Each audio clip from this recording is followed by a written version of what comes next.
President Trump Iran నాయకత్వానికి thanks చెప్పారు. నిరసనల్లో arrest అయిన వందలాది మందిని ఉరితీయాలని ఇరాన్ ప్రభుత్వం భావించింది. ఏమైందో గానీ వాటిని వాయిదా వేయడమే కాదు, పూర్తిగా రద్దు చేసిందట. ఈ విషయాన్ని ట్రంప్ తన ట్రూత్ సోషల్ ఖాతాలో పేర్కొన్నారు. 800కు పైగా ఉరి శిక్షలను ఇరాన్ నాయకత్వం రద్దు చేసింది. ఈ పని చేసినందుకు ధన్యవాదాలు. ఈ చర్యతో వాళ్లపై గౌరవం పెరిగిందని పోస్ట్ చేశారు. ఇది అమెరికా ఇరాన్ సంబంధాల విషయంలో ఒక కొత్త మలుపు అని చెప్పొచ్చు. అమెరికా అధ్యక్షుడు కూడా ముందుగా ఇరాన్ చర్యలపై హెచ్చరికలు జారీ చేసి శిక్షలు అమలు చేస్తే సైనిక చర్యలు తీసుకోవచ్చని సూచించారు. అదే సమయంలో ఇరాన్తో చర్చలు ఉండొచ్చనే సంకేతాలు కూడా ఇచ్చారు. అయితే ఆందోళనకారుల విషయంలో వెనక్కి తగ్గబోమని ఇరాన్ ప్రకటించడంతో ఆయన మరోసారి సీరియస్ అయ్యారు. అయితే ఈ విషయంలో ఇరాన్ అనూహ్యంగా వెనక్కి తగ్గడం, ట్రంప్ ధన్యవాదాలు తెలపడం ఒక విధంగా ఉద్రిక్తతలను తగ్గించే సంకేతంగా కనిపిస్తోంది.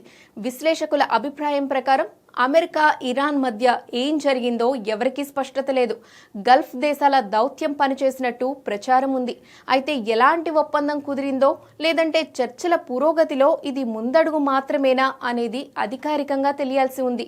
కానీ తాను చేసిన ఒత్తిడి వల్లే ఇరాన్ ఈ నిర్ణయం వెనక్కి తీసుకుందని ట్రంప్ గొప్పలు చెప్పుకునే అవకాశం ఉంది. మరోవైపు అంతర్జాతీయంగా ట్రంప్ పై ఒత్తిడి తెచ్చి ట్రంప్ను వెనక్కి తగ్గేలా చేశామని ఇరాన్ ఇప్పటికే ప్రకటించుకుంది కూడా.